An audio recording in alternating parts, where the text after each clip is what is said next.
So the next topic is multiple constraint. So last time we discussed about the Lagrange functions. Now we study the Lagrange function for the multiple constraint. Last time we discussed about the single constraint. Okay. So the question here is that the topic is multiple constraints.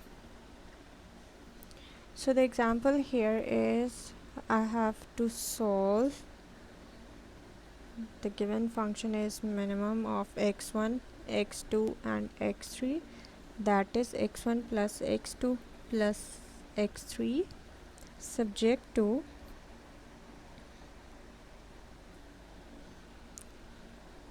x1 square plus x2, that is equals to 3, and x1 plus 3x2 plus 2x3, that is equals to 7. तो अब यहाँ पे मेरे पास minimum जो है वो find out करना है, फंक्शन गिवन है, और यहाँ पे मेरे पास टू कंस्ट्रेंट्स जो हैं वो गिवन है, this one and this one. ठीक है, तो आपने इसको सॉल्व करना है. तो ज़्यादातर हम लोग ये क्वेश्चन फॉर दी मैक्सिमम के लिए फाइंड आउट करते हैं. ठीक है, तो इसके लिए सबसे पहले मैं क्या कर लूँगी, मैं अपने इस प्रॉब्लम को कन्वर्ट कर लूँगी सबसे पहले कि इस मिनिमम को इनटू दी मैक्सिमम फंक्शन, और देन फर्दर मैं इसको सॉल्व करूँगी. ठीक है, तो अब यहाँ पे मैं क्या कर लेती हूँ कि फंक्शन जो है, sorry I guess light balance में थोड़ा सा इशू हो गया. ठीक है, तो अब यहाँ पे मेरे पास वैल्यू ऑफ द फंक्शन जो है वो क्या आ गई, दैट इज़ कन्वर्ट कर दिया मिनिमम को मैक्सिमम में. तो वहाँ से मेरे पास क्या हो जाएगा कि इस इक्वेशन को मैं इसके साइन चेंज कर दूँगी. ठीक है, अब ये मेरे पास कन्वर्ट हो गई फ्रॉम मिनिमम टू मैक्सिमम में फंक्शन आ गया. और मेरे पास यहाँ पे g1 ऑफ x1, x2 और x3 जो है वो क्या हो जाएगा, x1 square plus x2 minus 3, और उसके बाद मेरे पास g2 क्या है, सेकेंड कंस्ट्रेंट क्या है, x1, x2, x3, that is equals to x1 plus 3x2 plus 2x3 minus 7. ठीक है, ये मेरे पास सेकेंड कंस्ट्रेंट हो गया. अब बाय लेग्रांज मल्टीप्लायर मेथड तो मेरे पास अब यहाँ पे क्या है, L x1, x2, x3 and lambda 1 and lambda 2. ठीक है, क्योंकि टू कंस्ट्रेंट है that's why lambda 1 and lambda 2 आ जाएंगे. और मेरे पास इक्वेशन क्या बन गई, f1 x2 x3 माइनस, अब यहाँ पे लेमडा 1 g1 आ जाएगा, x1 x2 x3, और फर्दर क्या आ जाएगा, minus x2 g2 x1 x2 और x3. तो ये जनरल मेरे पास क्या आ गई, लेग्रांज इक्वेशन आ गई for the multiple constraint problem. अब यहाँ पे मैंने तमाम जो है अपने फंक्शन की वैल्यूज़ पुट कर देती हूँ. तो सबसे पहले इसकी वैल्यू क्या आ जाएगी मेरे पास, ये negative x1 minus x2 minus x3 minus lambda 1, g1 की वैल्यू क्या है, x1 square plus x2 minus 3, और लेमडा 2 और g2 की वैल्यू क्या है, x1 plus 3x2 plus 2x3 minus 7. ठीक है, ये मेरे पास जर्नल इक्वेशन आ गई. अब फर्दर मैंने L का पार्शियल डेरिवेटिव ले लेना है विद रिस्पेक्ट टू सबसे पहले x1.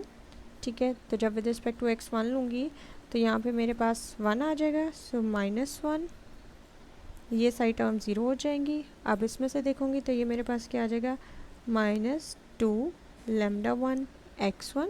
ठीक है, ये टर्म ज़ीरो हो जाएगी, और यहाँ से क्या आ जाएगा, माइनस लेमडा 2. ठीक है, जब मैंने यहाँ से इसका डेरिवेटिव ले लिया. फर्दर जब मैं विद रिस्पेक्ट टू x2 लूँगी तो वो मेरे पास क्या आ जाएगा, minus 1, then further minus lambda 1 minus 3 lambda 2. ठीक है, और उसके बाद जो है मेरे पास नेक्स्ट जो है, जब मैंने L का विद रिस्पेक्ट टू x3 ले लेना है तो वो मेरे पास क्या आ जाएगा, माइनस 1 माइनस 2 लेमडा 2. ठीक है, और फर्दर मैंने इसका विद रिस्पेक्ट टू लेमडा 1 ले लेना है तो वो मेरे पास ये वाली साइड टर्म आ जाएगी, that is minus sign and x1 square plus x2 minus 3. और जब मैंने विद रिस्पेक्ट टू लेमडा 2 लिया तो मेरे पास ये टर्म आ जाएगी -x1 + 3x2 + -7। ठीक है, तो ये मेरे पास पार्शियल डेरिवेटिव। अब मैंने इन सारी टर्म्स को इक्वेट कर देना है इक्वल्स टू 0। ठीक है, तो मेरे पास फर्स्ट इक्वेशन जो है वो क्या बन जाएगी, that is -1 - 2 λ1 x1 - λ2 that is equals to 0, and the second one is -1 - λ1 - 3 λ2 that is equals to 0. Third one was -1 - 2 λ2, ठीक है, दैट इज़ इक्वल्स टू 0। इसको मज़ीद सॉल्व कर लेंगे तो यहाँ से मेरे पास λ2 आ जाएगा, that is -1/2। Question 1, question 2, equation 3। ठीक है, एंड देन जो है नेक्स्ट क्या था मेरे पास, x1² + x2 - 3 that is equals to 0। ठीक है, दैट इज़ इक्वेशन 4। और लास्ट वन मेरे पास क्या थी, x1 + 3x2 + 2x3 - 7 that is equals, this is the equation 5। ठीक है, इन सबको मैंने इक्वेट 0 कर दिया और जो सिंप्लीफाई हो सकती थी वो मैंने सिंप्लीफाई कर दी।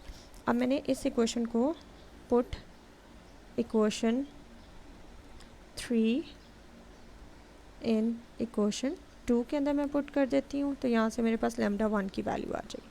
ठीक है, तो वो क्या आ गई, -1 - λ1 - 3 and -1/2 that is equals to 0। तो यहाँ से λ1 की वैल्यू क्या आ गई, 1/2। ठीक है, अब λ1 की भी वैल्यू आ गई और λ2 की भी वैल्यू आ गई। इन दोनों वैल्यूज़ को मैं इक्वेशन 1 के अंदर पुट कर देती हूँ। So put value of λ1 and λ2 in equation 1, तो वो क्या आ जाएगा वहाँ से, -1 - 2 और λ1 की वैल्यू क्या है, 1/2 x1 - 1/2 that is equals to 0। तो यहाँ से x1 की वैल्यू क्या आ गई, -1/2। ठीक है, अब इस वैल्यू को पुट x1 इन इक्वेशन 4 के अंदर मैं पुट कर देती हूँ। ठीक है, तो जब इक्वेशन 4 के अंदर पुट करूँगी तो मेरे पास क्या है, x2 की वैल्यू आ जाएगी। ठीक है, तो x2 की वैल्यू इस केस में -1/2 whole square + x2 - 3 that is equals to 0। So इसको मज़ीद जो है वो मैं सिंप्लीफाई कर देती हूँ, तो x2 की वैल्यू क्या आ जाएगी, 11/4। अब इन तमाम वैल्यूज़ को मैं लास्ट इक्वेशन 5 में पुट कर देती हूँ, तो वो मेरे पास क्या आ जाएगा, -1/2 x1 की वैल्यू। ठीक है, फिर क्या था, +3 x2 की वैल्यू क्या है, 11/4 +2 x3 की वैल्यू जो है मेरे पास क्या आ जाएगी, x3 की वैल्यू दैट इज़ x3 की वैल्यू जो है हमने फाइंड आउट करनी है, -7 दैट इज़ इक्वल्स टू 0। तो इसको फर्दर सॉल्व करूँगी तो यहाँ से x3 की वैल्यू जो है वो क्या आ जाएगी, -3/8। ठीक है, तो हमारे पास क्या है, स्टेशनरी पॉइंट्स के आगे x1 की वैल्यू क्या थी, -1/2।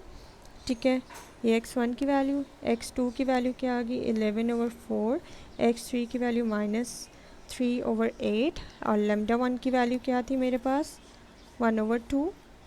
ठीक है, और λ2 की वैल्यू जो है वो मेरे पास क्या थी, ये जो हमने ऊपर फाइंड आउट की थी, -1/2। ठीक है, तो ये मेरे पास क्या आ गए, स्टेशनरी पॉइंट्स आ गए। अब मैंने फंक्शन की वैल्यू फाइंड आउट करनी है x1, x2 और x3 पे। ठीक है, इन तमाम वैल्यूज़ को जब मैं पुट करूँगी फंक्शन में, तो फंक्शन क्या था मेरे पास बेसिकली, -x1 - x2 - x3। तो आपके पास क्या आ जाएगा, -1/2 -11/4 -3/8। तो जब मैंने इसको सॉल्व किया यहाँ से मेरे पास क्या आ गया, -15/8। तो अगर आपको याद हो तो हमारा क्वेश्चन था फॉर दी मिनिमम। ठीक है, तो मैंने इसको कन्वर्ट किया था मैक्सिमम के अंदर, तो दैट मीन्स इसका ऑपोजिट कर लेती हूँ, मतलब फंक्शन की वैल्यू आप क्या है, 15/8।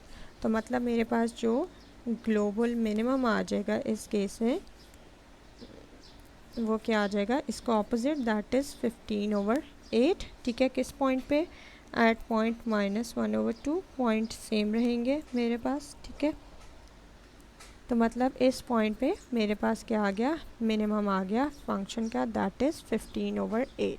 ठीक है, तो इससे रिलेटेड जितने भी क्वेश्चंस हैं वो आप लोगों ने सॉल्व करने हैं, और जो प्रीवियस लेक्चर में थे क्वेश्चंस, ठीक है, on page I guess 75 page के ऊपर मेरे पास क्वेश्चंस हैं, ठीक है, उनको सॉल्व कीजिएगा।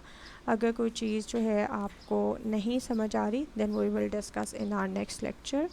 तो ये ऑलमोस्ट जो है एग्जांपल्स आपके पास गिवन हैं 86 पेज तक, ठीक है, तो इसको सॉल्व कीजिएगा।